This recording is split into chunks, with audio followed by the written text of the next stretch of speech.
창세기 30장. 라헬은 자기가 야곱의 아이를 낳지 못하자 언니 레아를 시샘했습니다. 라헬이 야곱에게 말했습니다. 나에게도 아이를 주세요. 그렇지 않으면 죽어버리겠어요.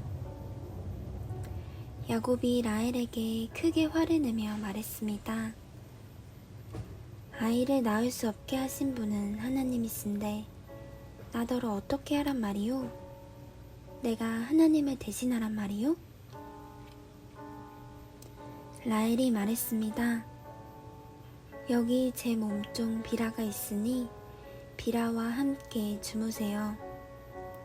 그래서 비라를 통해 나도 아이를 가질 수 있게 해주세요. 그녀가 아이를 낳아 내 무릎 위에 놓아줄 것입니다. 라헬은 자기 몸종 비라를 야곱의 아내로 주었습니다. 야곱은 비라와 함께 잤습니다. 비라가 임신을 해서 야곱에게 아들을 낳아 주었습니다. 라헬이 말했습니다. 하나님께서 나의 억울함을 풀어주셨다. 하나님께서 내 기도를 들어주셔서 나에게 아들을 주셨다. 그래서 라헬은 그 아들의 이름을 단이라고 지었습니다. 비라가 다시 임신을 해서 야곱에게 둘째 아들을 낳아주었습니다. 라헬이 말했습니다. 내가 언니와 크게 겨루어서 이기고야 말았다. 그래서 라헬은 그 아들의 이름을 납달리라고 지었습니다. 레아는 자기가 아이를 더 낳지 못하게 된 것을 알고 자기 몸종 실바를 야곱에게 아내로 주었습니다. 그래서 실바에게도 아들이 생겼습니다. 레아가 말했습니다. 나는 운이 좋다. 그래서 레아는 그 아들의 이름을 갓이라고 지었습니다. 레아의 몸종 실바가 아들을 또 낳았습니다. 레아가 말했습니다. 나는 행복하다. 이제는 여자들이 나를 행복한 사람이라고 부르겠지? 그래서 레아는 그 아들의 이름을 아셀이라고 지었습니다. 보리를 거두어 들일 무렵에 르우벤이 들판에 나갔다가 합환채를 발견해서 자기 어머니 레아에게 가져다 주었습니다. 그러자 라헬이 레아에게 말했습니다. 언니 아들이 가져온 합환채를 나에게도 조금 줘요. 레아가 대답했습니다. 너는 내 남편을 빼앗아 가더니 이제는 내 아들이 가져온 합환채까지 빼앗으려 드는구나. 그 말을 듣고 라헬이 말했습니다. 그 합환채를 나에게 주면 그이가 오늘 밤에는 언니와 함께 자도록 해주겠어요. 그날 저녁 야곱이 들에서 돌아오자 야곱을 맞이하러 나간 레아가 말했습니다. 오늘 밤에는 나와 함께 자야 해요. 내 아들이 가져온 합환채로 당신의 대가를 치렀거든요. 그래서 그날 밤에 야곱은 레아와 함께 잠을 잤습니다. 하나님께서 레아의 기도를 들어주셔서 레아가 다시 임신을 했습니다. 레아는 야곱의 5째 아들을 낳았습니다. 레아가 말했습니다.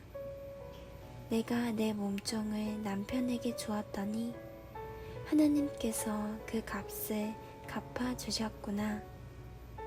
그래서 레아는 그 아들의 이름을 이사갈이라고 지었습니다. 레아가 또 임신을 하여 야곱에게 6째 아들을 낳아주었습니다. 레아가 말했습니다. 하나님께서 나에게 좋은 선물을 주셨다. 내가 6째 아들을 낳았으니 이제는 남편이 나를 존중해 주겠지. 그래서 레아는 그 아들의 이름을 스불론이라고 지었습니다. 그 후에 레아는 딸을 낳고 이름을 디나라고 지었습니다. 하나님께서 라헬을 기억하시고 라헬의 기도를 들어주셔서 라헬도 아이를 낳을 수 있게 해주셨습니다. 라헬이 임신을 해서 아들을 낳았습니다. 라헬이 말했습니다. 하나님께서 나의 부끄러움을 없애주셨다. 라헬은 하나님께서 나에게 아들을 더 주셨으면 좋겠다 라고 말하면서 그 아들의 이름을 요셉이라고 지었습니다. 야곱이 라반을 속임. 요셉이 태어난 후에 야곱이 라반에게 말했습니다. 이제는 제 집, 제 나라로 돌아가게 해 주십시오. 제가 장인어른을 위해 일해 드리고 얻은 아내와 자식들을 데리고 돌아가게 해 주십시오. 제가 장인어른을 위해 해드린 일은 장인어른께서 더 잘 아실 것입니다. 라반이 말했습니다. 괜찮다면 나와 함께 계속 있게나. 여호와께서 나에게 복을 주신 것이 다 자네 때문인 것을 내가 예측하여 알고 있었네. 자네 품삯은 자네가 정하게 내가 그대로 주겠네. 야곱이 대답했습니다. 장인어른께서는 제가 장인어른을 위해 열심히 일한 것과 제가 돌보아 드린 장인어른의 가축대가 제 앞에 얼마나 있는지 아십니다. 제가 장인어른께 처음 왔을 때는 가축대가 얼마 되지 않았지만 지금은 크게 불어났습니다. 제 발길이 닿는 곳마다 여호와께서 장인어른에게 복을 주셨습니다. 하지만 저도 이제는 제 식구를 위해 일해야 되지 않겠습니까? 라반이 물었습니다. 그래, 무엇을 해 주었으면 좋겠나? 야곱이 대답했습니다. 다른 것은 바라지 않습니다. 그저 한 가지만 해 주십시오.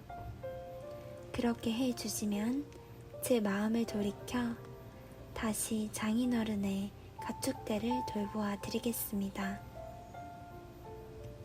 오늘 제가 장인어른의 모든 가축대 사이로 다니면서 점이 있거나 얼룩이 적거나 검은 새끼 양과 점이 있거나 얼룩이 진 새끼 염소를 골라낼 테니 그것을 저에게 주십시오.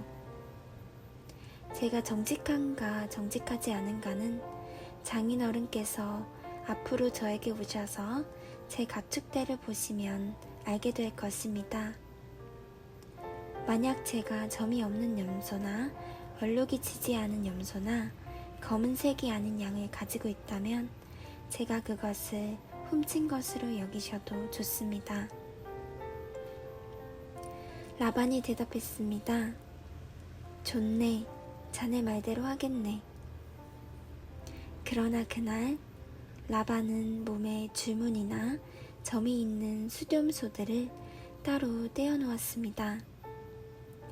또한 몸에 얼룩이 있거나 점이 있거나 하얀 반점이 있는 암연소들과 검은 양들도 모두 따로 떼어놓았습니다. 그런 다음에 라반은 그 짐승들을 자기 아들들에게 맡겨 돌보게 했습니다. 라반은 이 짐승들을 야곱에게서 3일 길쯤 떨어진 곳으로 몰고 갔습니다. 야곱은 라반의 나머지 가축대를 쳤습니다. 야곱은 버드나무와 살구나무와 신풍나무 가지를 꺾은 다음에 껍질을 벗겨내서 나무 껍질에 하얀 줄무늬를 만들었습니다. 그리고 나서 야곱은 가축대가 와서 물을 먹는 여물통 바로 흰 무늬 가지들을 세워놓았습니다. 가축들은 물을 먹으러 와서 새끼를 뱉는데 염소들이 그 흰 무늬 가지 앞에서 새끼를 뱉습니다. 그러자 그 사이에서 흰 무늬가 있거나 얼룩이 적거나 점이 있는 새끼 염소가 태어났습니다. 야곱은 그 새끼들을 따로 떼어 놓았습니다. 야곱은 라반의 가축 가운데서 줄무늬가 있거나 검은 가축들을 따로 떼어 놓았습니다. 가축대 가운데서 튼튼한 짐승들이 새끼를 베려고 하면 야곱은 그 짐승들의 눈앞에 가지를 놓았습니다. 그래서 짐승들이 그 가지 앞에서 새끼를 베게 했습니다. 하지만 약한 짐승들이 새끼를 베려고 하면 야곱은 그 앞에 가지를 놓지 않았습니다. 그래서 약한 것들은 라반의 것이 되고 튼튼한 것들은 야곱의 것이 되었습니다. 이렇게 해서 야곱은 큰 부자가 되었습니다. 야곱은 가축대와 남종과 여종, 그리고 낙타와 나귀를 많이 가지게 되었습니다.